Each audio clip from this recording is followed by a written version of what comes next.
Le Hametz qui est en soi. Myriam était l'aînée de sa famille au moment de l'année où c'est le plus difficile d'être l'aîné. Laver les murs, pousser les armoires, secouer les matelas, frotter partout. Oui, oui, vous l'avez deviné. C'était une semaine avant Pessah. Maman, j'ai mal au bras. Est-ce qu'on ne peut pas s'arrêter maintenant? Se plaignit Myriam. Maman, qui était en haut de l'échelle, répond: dès que tu auras fini le mur et que j'aurai fini ces étagères, on s'arrêtera pour faire à manger. Au moment où maman arrivait à la dernière étagère, un paquet de sucre tomba. Maman essaya de l'attraper. Elle le manqua et soudain, poum! Maman se trouva allongée par terre avec un bras tordu d'une drôle de façon. « Appelle les urgences, vite !» chuchota maman. « Je crois que ce bras est cassé. » Maman continua. « Oh là là, pauvre Myriam, tu n'as que 12 ans et tu vas être responsable de tout le reste du nettoyage de Pessah. Demande à Tova, la fille qui habite en bas de la rue, de t'aider. Sa famille est très pauvre et papa la payera bien. Sois sage, Myriam. Il se peut que je reste à l'hôpital jusqu'à Pessah. » L'ambulance arriva en quelques minutes. Alors qu'on emmenait la maman de Myriam dans l'ambulance, Myriam commença à pleurer. Elle se souciait tellement pour sa maman. Je ferais mieux de chercher Tova tout de suite. Pessah, c'est dans une semaine et il y a encore tant à faire.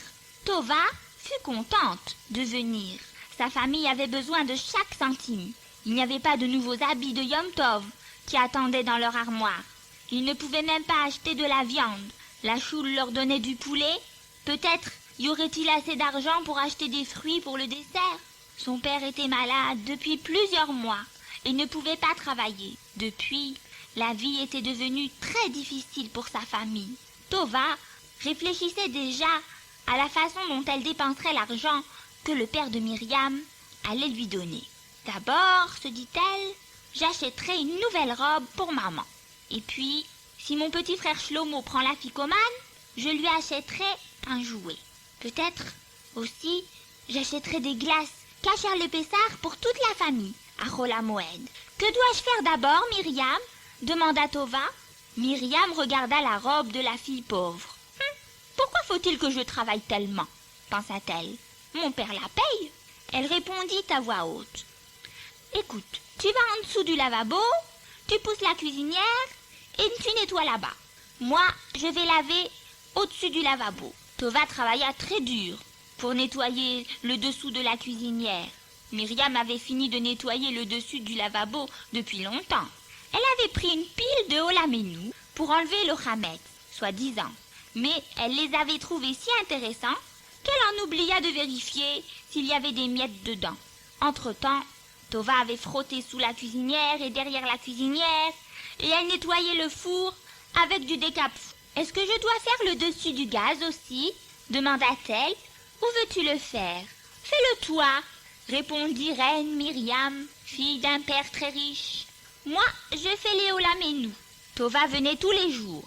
La cuisinière était faite, le lavabo était fait. Tova était sur une échelle et nettoyait le congélateur. Lorsque la sonnette se fit entendre. « Va ouvrir, Tova, je bois de la limonade. » C'était Batia, la petite sœur de Myriam. Elle revenait de 12e avec une nouvelle chanson.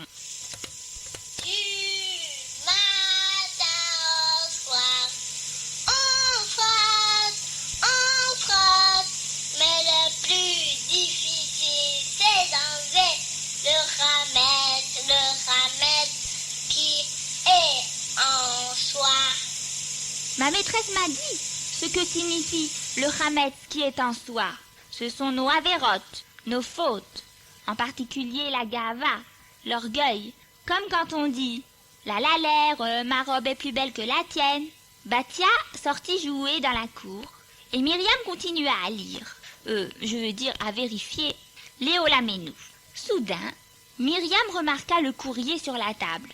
Au-dessus, il y avait une lettre pour elle. « Oh, c'est de maman, à l'hôpital !» Elle lut. « Chère Myriam, Mon bras va beaucoup mieux, Baruch Hashem. J'espère que toi et Tova, vous vous débrouillez avec le nettoyage de Pessah. Je suis sûre que je serai très fière du travail que vous faites. Fais spécialement attention, Myriam, de traiter Tova avec honneur. Ne lui fais pas honte de sa pauvreté. Essaye de faire les travaux les plus durs et donne-lui les plus faciles. C'est ainsi qu'Hachem veut qu'on se conduise avec les gens pauvres. Bonne nouvelle, le docteur dit que je peux rentrer à la maison RF Pessah Bezrat Hachem. Je t'embrasse, maman. Je la traitais avec honneur. Oh maman, j'ai fait quelque chose de terrible, dit Myriam en pleurant. De la cour, elle entendait Batia chanter. C'est enlevé le Hametz qui est en soi. Tova, je vais finir le congélateur. Tu as tellement travaillé. D'abord assieds-toi. Je vais te faire du cacao bien chaud. Tu dois être fatiguée après tout ce travail. Ensuite, je veux que tu viennes dans ma chambre. Ma maman m'a acheté 2 nouvelles robes pour Yom Tov. Une seule me suffit. J'en ai déjà beaucoup. Je veux que tu me fasses plaisir et que tu en prennes une pour toi. Tu prendras celle que tu préfères. Quand Tova se fut reposée, les 2 filles travaillèrent ensemble pour terminer le frigidaire. Tova lavait les casiers à fruits au lavabo et Myriam se faufilait pour nettoyer derrière le frigidaire et en dessous. Car le plus difficile, c'est d'enlever le Hametz qui est en soi.